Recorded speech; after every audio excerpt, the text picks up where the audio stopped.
In intuitive eating, there's a very specific way that we work with our clients to kind of wean them out of logging and tracking and moving more into that like emotional move and move them move.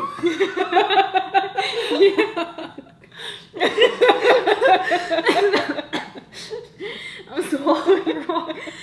I just moved on camera. Welcome back to our channel. Welcome back to our channel. Stop. I'm in the holiday spirit. I know. Do you want to mistletoe? We need to be in the intuitive eating spirit. No? Okay. Welcome back to the channel. I'm Melissa and this is Jessica, and today we're going to talk about what is intuitive eating.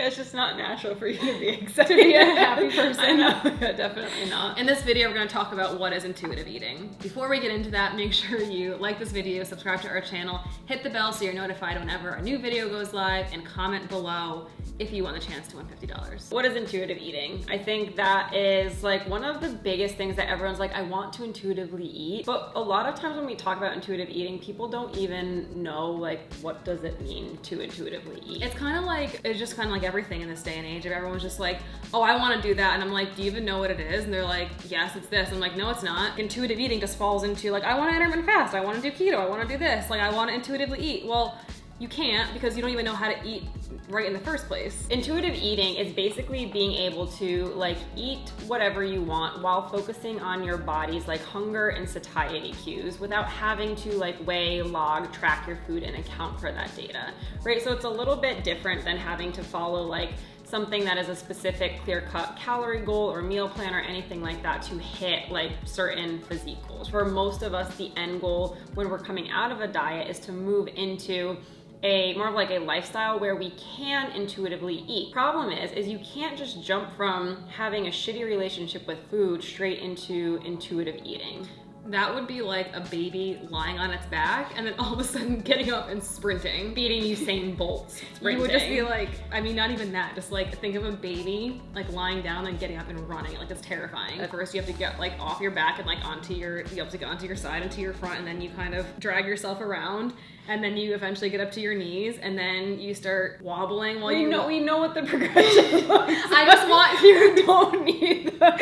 I just want it to be very clear of like, it takes time to be able to go from having a poor relationship with food, like you're on your back as a baby, to intuitively eating, which is essentially like you're sprinting. And so this is why, like with that progression, most people come in a place where like, you know, they're looking at foods as good versus bad. We aren't like understanding or being like in tune or listening to our body's hunger cues, right? A lot of times we ignore it and we're just like, you know, I'm not gonna eat until we get like to that point of no return where you're just like a hangry, ravenous monster, and then you're shoveling food into your mouth. Or you have, you know, issues with stress eating or boredom eating or binge eating or whatever it is. So there's a lot of shit that like needs to be unpacked, number one. And then number two, in order to understand like how to intuitively eat and still keep a like balanced nutritional profile in your diet, you need to understand like the caloric value of food, and you need to understand like what your food is made up of. And I think you also need to understand like portion sizes too, and like understand this is about like a half cup or 140 grams, or like this is like 3 ounces of chicken, this is 7 ounces of chicken. Like there's a big difference in calories from 3 ounces to 7 ounces. And if you're looking at it just being like, chicken. I'm intuitively eating, that's 5 ounces, and it's like 10 ounces, you're eating double the calories. That's why it's really important to like build a solid foundation, kind of like do the groundwork, understand how to eat the right way, understand how to diet the right way, and then you can move into listening to your body, looking at food, being able to just be like, just eat and just kind of live your life. And like that's the beauty of the way that we teach calorie cycling and the way that we teach like counting calories is it's really simple, and it really does teach you the basics and the foundation to set you up to be able to intuitively eat. Right, and like with calorie cycling, it does take a little bit of work in the beginning because you are learning a new skill set, which is learning how to weigh your food out and use a digital scale, learning how to like accurately log it in an app. We use MyFitnessPal with most of our clients. And then also like learning how to associate, you know, portion sizes to calorie values and to macronutrient values. So just using an example of like peanut butter. A lot of women that I speak to are like, I had a lot of peanut butter and that's a great protein source. And then I'm like, girl, go log the peanut butter and look and see like what the, you know, macronutrient value. And they're like, oh my gosh, it has so many calories, number one. There's barely any protein in it, and there's a shit ton of fat. Yeah. And it's like, yes, so it's not a protein source like you think it is. It's actually a fat source. So it's building this knowledge and awareness that most people don't have before they start like gaining that skill of weighing, logging, and tracking their food. And I think, like we've talked to a lot of women who like want to sign up with us and work with us, and we're like talking about calorie cycling and the way that like we typically program for people, and they're like, I don't want to do that. I don't want to track my food. I have no time. Like I'm too busy, whatever. I just want to be able to like intuitively eat. And then we're like, okay, that's fine. Like we can certainly work with you. Like we can work around that. But if you don't have a foundation, if you really don't have any idea, you don't have a good relationship with food, like you don't understand portion sizes, you don't understand nutritional values of food, like you think you might, but you probably don't, you're not going to see the progress that you are expecting to see just because you're working with a coach and we're telling you you can intuitively eat. It's going to be really hard. Like we can work with people who intuitively eat, who have had a good foundation.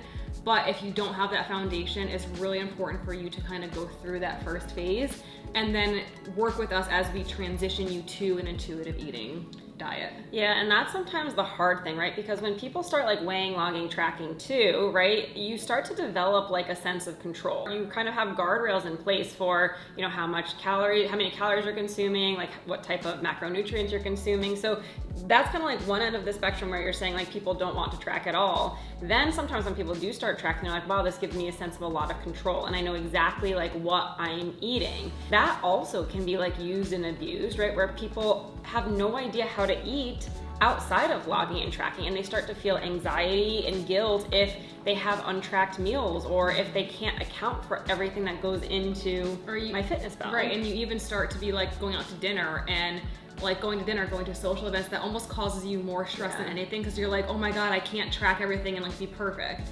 And so there is a very fine line of like tracking things and having that foundation, but also understanding that it is life and like there's always going to be that like wiggle room and flexibility in it. So for everybody, the end goal should be able to move into some form of intuitive eating where you understand the nutritional value of your food, you're not reliant on like weighing, logging, tracking as like a form of control, and you're able to focus on how your body's feeling, you're able to, you know, be in tune with your emotions, right? Like, why am I eating? Am I eating because I truly am experiencing a physical sensation of hunger, or am I eating out of habit? Am I eating because I'm feeling an emotion? Am I eating because I'm bored? And intuitive eating, there's a very specific way that we work with our clients to kind of wean them out of logging and tracking and moving more into that like emotional move them.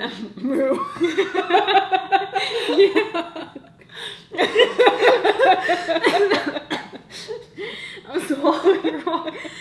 I just moved on camera. Moo. There was literally nothing except for you just looked at the camera and said moo. I'm so sorry. I don't know why. Where did it even come from? Move. I was trying to say move. Top 10 embarrassing.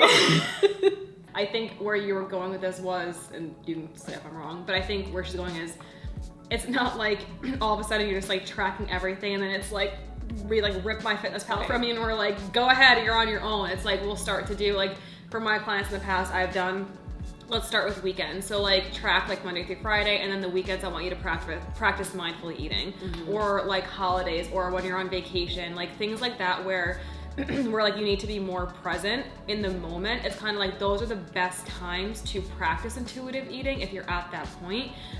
Being that we're in December, like and the holidays are around, this time of year is a great time to practice intuitive eating because you might not want to be so like militant and rigid with like tracking every single like thing. You're trying to, you know, track your grandmother's like pie in MyFitnessPal and it's like she uses like a tub of lard, right? So this is a good time to intuitively eat or to practice intuitively eating, but we do it in a very structured way where like we kind of like drip it out to you here and there. That way you don't feel scared. It's kind of like when you go bowling and you have like the thing, like guardrails up, right? And you're gonna like strike every time, and then we drop like one side down and it might kind of veer off. You might get some, but then we drop both down and it's like, oh my God, like, you know, You're really big on the analogies. I'm really good at bowling. It's like a hidden talent of mine. Yeah, it is weird. I don't like it because I don't like shoes. Laziest bowler in the entire world. She's kind of like frozen. It gets a strike. But intuitive eating is by no means a free-for-all, right? Just because you're intuitive eating doesn't mean you get to eat whatever the hell you want whenever you want to eat it. Like, it takes a lot of practice. It takes a lot of like, you know, mindfulness and being present and in tune with your body and like this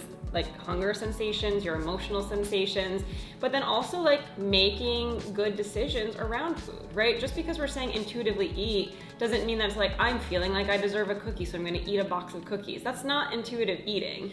It's understanding I'm feeling a certain way or I'm craving a certain thing and this is the choice that I want to make. How do I feel about the choice? Do I feel good about it and will I feel good after it? Or do I not feel good about it and will I not feel good after I eat it? And then making a decision that's most aligned with what's going to make you feel your best and what's going to be the best for your health and your nutrition. So there's that piece of it, but then there's also the piece of making sure that you create balance in your nutrition and eating enough protein and carbs and fat. From my experience with intuitive eating, I typically go through phases where like I will be structured, like counting macros for, I don't know, maybe like 6 months. Like there will be certain days where like I don't, but for the most part I'm like tracking food for like 6 months. I get to a point where I'm like, I just want to break from it. And so I intuitively eat. When I take those structured intuitive eating breaks, I'm less likely to make bad decisions of what I'm going to eat because I'm so in tune with my body and just kind of listening to it because